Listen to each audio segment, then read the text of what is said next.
आप इतने परेशान क्यों दिखाई देते हैं? परेशान तो रहूंगा ना पार्वती, आखिर एक बेटी का बाप जो ठहरा। पार्वती, अब उसके हाथ पीले करने का समय आ गया है। पर हमारी आनंदी तो अभी सिर्फ 9 साल की है। अभी तो उसके पढ़ने लिखने और खेलने कूदने के दिन हैं। देख पार्वती, लड़कियां पराया दर्द होती है और जितना जल्दी इन्हें घर से विदा कर दे उतना अच्छा है। कल से आनंद की पढ़ाई लिखाई बंद। पर बापू, इसमें मेरी क्या गलती है? आप मुझे पढ़ाई करने क्यों नहीं देते? तेरी गलती है कि तू एक लड़की है। लड़का होती तो क्या बापू? लड़का होती तो क्या? ऐ लड़की, ज्यादा जबान ना चला, नहीं तो जबान हलक से खींचकर बाहर निकाल दूंगा। बापू, मैं पढ़ लिख कर कुछ बनना चाहती हूँ। मेरी पढ़ाई ना रोको बापू। आनंदी, तुझे पढ़ना है तो पढ़, लेकिन सारी उम्र बाप की छाती पर यूं बोझ बनकर ना बैठ। पर बापू, अभी तो मेरी उम्र पढ़ाई लिखाई की है। मुझे पढ़ लिख कर डॉक्टर बनना है। पढ़ाई पढ़ाई पढ़ाई, आज तो तेरी किताबों का काम तमाम करके ही छोड़ूंगा। ये ले। नहीं बापू, मत पढ़ो बापू। छोरी। नहीं बापू, नहीं। बापू, ये तुमने क्या किया? तुमने मेरी इन किताबों को भी नहीं पढ़ा बापू। मेरी किस्मत फाड़ दी, मेरी किस्मत। ये कापी किताबें ना सिर्फ छोरों के हाथ में अच्छी लगती है, लड़कियों के हाथ में तो सिर्फ मेहंदी अच्छी लगती है, मेहंदी। पर बापू, मैं लड़की हूँ तो क्या हुआ? लड़का और लड़की तो हमारी दोनों आंखों के समान होते हैं। चुप कर आनंदी, और यह एहसान मान कि अब तक जिंदा है तू। कहीं बचपन में गला दबाकर मार दिया होता तो यह तेरी बकबक नहीं सुननी पड़ती आज। पर बापू, मुझे तुम्हें बुलाना अच्छा ना लगे है। देख छोरी, जितना जल्दी हो तू चूल्हा जलाना सीख ले, उतना ही अच्छा है तेरे लिए। और हाँ, तेरा ब्याह तो होगा, वो भी कल के कल। अपना जीवन है तुम्हारी यही कहानी। आंचल में है दूध और आंखों में है पानी। मुझे माफ कर दे बेटी, तेरे बापू के जिद के आगे मेरी एक न चलेगी। माफ कर दे बेटी, मुझे माफ कर दे। इस प्रकार मात्र 9 वर्ष की छोटी उम्र में आनंदी का विवाह गोपाल राव जोशी से हो गया। बाल विवाह एक सामाजिक कुरीति है और इस कुप्रथा का शिकार होना पड़ा आनंदी को। 5 वर्ष बाद आनंदी 14 साल की हो गई है। उसके घर एक शिशु ने जन्म लिया है। देखते हैं आगे क्या हुआ। देखिए ना, इसे क्या हो गया है? इसका माथा तो अंगार की तरफ तप रहा है। इसे तो बहुत तेज बुखार है। आप बिना कुछ भी बोलते हैं, दीजिए मुझे। माधव, जल्दी से वैद्य जी को बुला के लाओ। जी, अभी बुला के लाता हूँ। ये तुम क्या कर रही हो आनंदी? भगवान की विभूति लगा रही हूँ। बस करो आनंदी, ये सब अंधविश्वास है। अरे आप यकीन तो कीजिए, भगवान की कृपा से इसका माथा ठंडा हो रहा है और बुखार भी उतर गया है ना बाबू? देखिए, दीजिए मुझे। उठो बाबू, आंखें खोलो, तुम्हें तुम्हारी माँ बुला रही है। आंखें खोलो, देखिए ना इसे क्या हो गया है। आंखें भी नहीं खोल रहा। आंखें खोलो बेटा। आप चुप क्यों है? आंखें खोलो बेटा, आंखें खोलो। आनंदी, हमारा बेटा कभी आंखें नहीं खोलेगा। नहीं, ऐसा नहीं हो सकता। मेरे बेटे को मुझसे कोई नहीं छीन सकता, कोई नहीं छीन सकता। पागल मत बनो आनंदी। माधव, आनंदी, बंद करो ये पागलपन। भगवान ने मेरा बच्चा छीन लिया। भगवान ने नहीं, तुम्हारी अशिक्षा और अंधविश्वास ने तुम्हारा बच्चा छीना है। अगर तुम पढ़ी लिखी होती तो आज हमारा शिशु जीवित होता। तुम अनपढ़ थी आनंदी, अनपढ़। नहीं, अब मैं अनपढ़ नहीं रहूंगी मैं अनपढ़। मैं पढ़ूंगी ताकि कल किसी और आनंदी को इलाज के अभाव में अपना बच्चा ना खोना पड़े।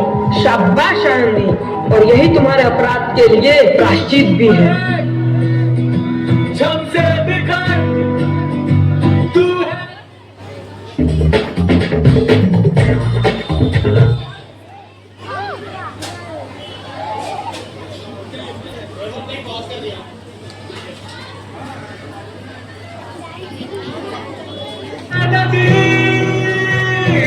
आनंदी, तुम्हारी 12वीं का परिणाम आ गया है। तुमने पूरे कॉलेज में प्रथम स्थान अर्जित किया है। आनंदी, तुम्हारी मेहनत रंग लाई है। तुम्हें शिक्षा वृत्ति मिली है। ये लो तुम्हारे अमेरिका जाने की टिकट। मुझे शिक्षा वृत्ति मिल गई, मैं अमेरिका जा रही हूँ। पर ये सब मैं अकेले कैसे कर पाऊंगी? आनंदी, अपने आप को इतना कमजोर क्यों समझ रही हो? फिर इतना पढ़ने लिखने का क्या फायदा? तुम अभी गवार की गवार नहीं हूँ मैं अब गवार।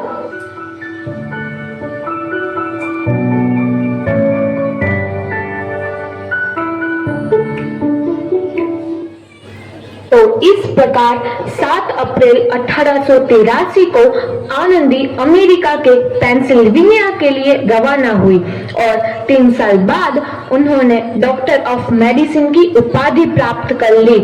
इधर आनंदी के पिता की तबीयत बहुत खराब है। आगे क्या होता है देखते हैं। लगता है अब मेरे जाने का समय आ चुका है। तो मैं नहीं बचूंगा। ऐसा मत बोलो। शहर के सिटी हॉस्पिटल में अमेरिका से डिग्री लेकर कोई बड़ा डॉक्टर आया है। एक बार वहां चलकर दिखा लेते हैं। हाँ, सही बोला भैया। कम से कम दिल को तसल्ली तो मिल जाएगी। हाँ, चलो चलो जल्दी हॉस्पिटल चलते हैं।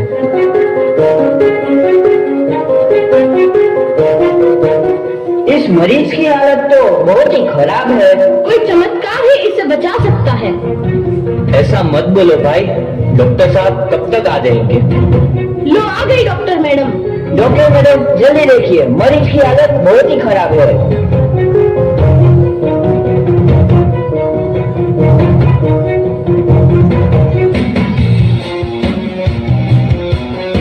अब आप बिल्कुल ठीक है। मौत के मुंह से आपको बचाया है डॉक्टर मैडम ने।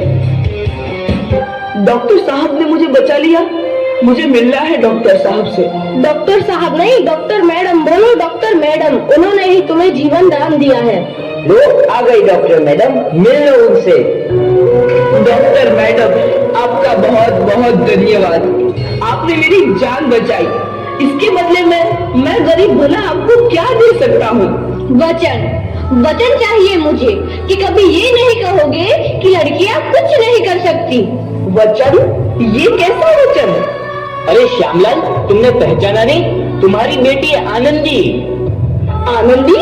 मेरी बेटी आनंदी? डॉक्टर? हाँ बापू, वही आनंदी जिसके लिए बचपन में तूने चूल्हा और दूल्हा के अलावा कुछ नहीं सोचा था। आनंदी, आनंदी मेरी बेटी, मुझे माफ कर दे। मैं तेरा गुनहगार हूँ बेटी। नहीं नहीं बापू, वही आनंदी जिसके हाथ पीले करके तुम उसकी सारी जिंदगी काला कर देना चाहते थे। माफ कर दे मुझे मेरी बच्ची, माफ कर दे। मैं तेरा अपराधी हूँ मेरी बच्ची, माफ कर दे। नहीं बापू, मैंने तो तेरा एहसान चुकाया है। याद है ना अपना एहसान जो बचपन में तुमने मुझ पर किया था? ताने सुना सुना कर जीते जी मार डाला था मुझको। अब बोल, और किस किस को मारेगा? आनंदी बेटी, मुझे माफ कर दे मेरी बच्ची, मैं तेरा गुनहगार हूँ। बापू, आपने ही तो बोला था किताबें सिर्फ बेटों के हाथ में अच्छी लगती है, बेटियों के हाथ में तो सिर्फ मेहंदी। बेटों और बेटियों में फर्क करना तो आंखों में फर्क करने समान है। एक का पढ़ना और दूसरे का ना पढ़ना सामाजिक अंधकार है बापू, सामाजिक अंधकार।